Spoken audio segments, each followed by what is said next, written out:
मज़ेदार सी चटनी कबाब आज हम बनाने जा रहे हैं। बिल्कुल डिफरेंट सी ये रेसिपी है। इस रेसिपी को आप ज़रूर ट्राई कीजिए, आपको ये रेसिपी बहुत पसंद आएगी। आप इसको बच्चों को लंच बॉक्स में भी बना के दे सकते हैं। चलिए हम रेसिपी को स्टार्ट करते हैं। बिस्मिल्लाहिर्रहमानिर्रहीम। अस्सलाम वालेकुम।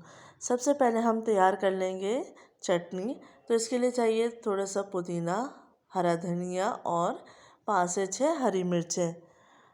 तो इनको अच्छे से मैंने वॉश कर लिया था और अच्छे से धोने के बाद अब मैं ग्राइंडर में डालूँगी थोड़ा सा हरा धनिया।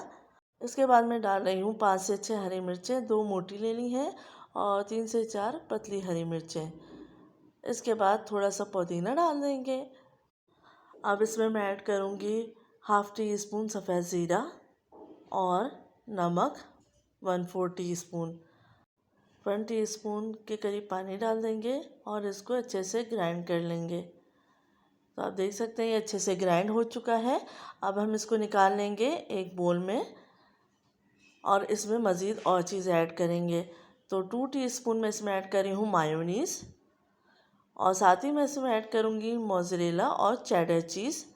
दोनों को मैंने एक साथ ही कद्दूकश कर लिया था और इसको अच्छे से मिक्स कर लेंगे। अच्छे से मिक्स करने के बाद इसको हम अब साइड पे रख देंगे और आते हैं नेक्स्ट स्टेप की तरफ। तो यहाँ पे ले लिए हैं आलू, तकरीबन आधा किलो आलू है और इनको मैंने उबाल लिया था और इसको मैं कद्दूकश कर रही हूँ। तमाम आलू को कद्दूकश कर लिया है। साथ ही मैं इसमें ऐड करूँगी 1 टीस्पून नमक,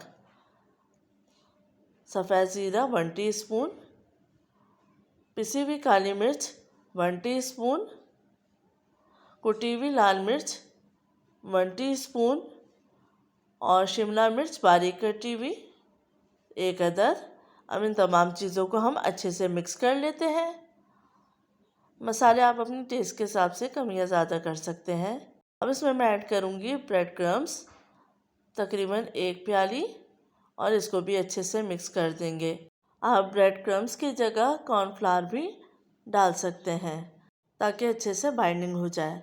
अब हमने थोड़ा सा आलू का मिक्सचर हाथ में ले लिया है और इस तरीके से हम फैला देंगे। अब हम रखेंगे सेंटर में चटनी। तो तकरीबन 1 टीस्पून के करीब आप चटनी रख लें सेंटर में और इसके बाद इस तरीके से आप इसको कवर करके कबाब की शेप दे लेंगे। तो आप देख सकते हैं बहुत आसानी से ये कबाब भी तैयार हो गए और बहुत कम मसाले हैं। इसी तरीके से हम तमाम कबाब तैयार कर लेंगे। एक और मैं आपको बना के दिखाती हूँ। आलू के मिक्सचर को हाथ में फैला लेंगे, सेंटर में हम हरी चटनी रख लेंगे और फिर इसको कवर करके कबाब की शेप दे लेंगे। जब आप इस रेसिपी को बनाकर मेहमानों के सामने पेश करेंगे तो यकीन करें वो भी बहुत तारीफ़ करेंगे इस रेसिपी की। तो ये तमाम कबाब रेडी हो चुके हैं।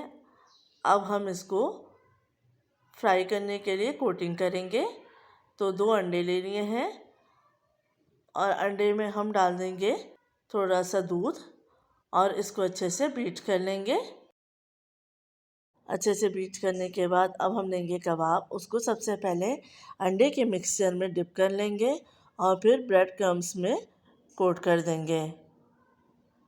तो इसी तरीके से हम तमाम कबाब तैयार कर लेंगे। आप देख सकते हैं बहुत आसान सी रेसिपी है और इस स्टेज पे आप कबाब को स्टोर भी कर सकते हैं। बच्चों को लंच बॉक्स में बना के दे सकते हैं। बहुत मज़ेदार और डिफरेंट सी ये रेसिपी है। एक रिक्वेस्ट है, अगर आप मेरे चैनल पे नए हैं तो प्लीज़ सब्सक्राइब कर लीजिए। आपकी सपोर्ट हमारा हौसला बढ़ाती है। इसी तरीके से आप देख सकते हैं मैंने दूसरा भी कबाब तैयार कर लिया है। अंडे में डिप किया और फिर ब्रेड क्रम्स में कोट कर दिया। अब हम तेल गरम कर लेते हैं। तेल थोड़ा सा गरम हो चुका है। इसके बाद ही आप कबाबों को फ्राई करेंगे।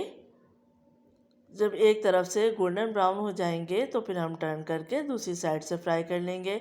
इस बात का आपको ध्यान रखना है कि तेल गरम होना चाहिए और मीडियम फ्लेम पे हम इसको फ्राई करेंगे। दोनों साइड से फ्राई हो चुके हैं। अब हम इसको निकाल लेंगे। तो डिफरेंट सी रेसिपी के साथ ये चटनी कबाब तैयार हो चुके हैं। उम्मीद है आपको ये रेसिपी पसंद आएगी। अपना ख्याल रखिएगा।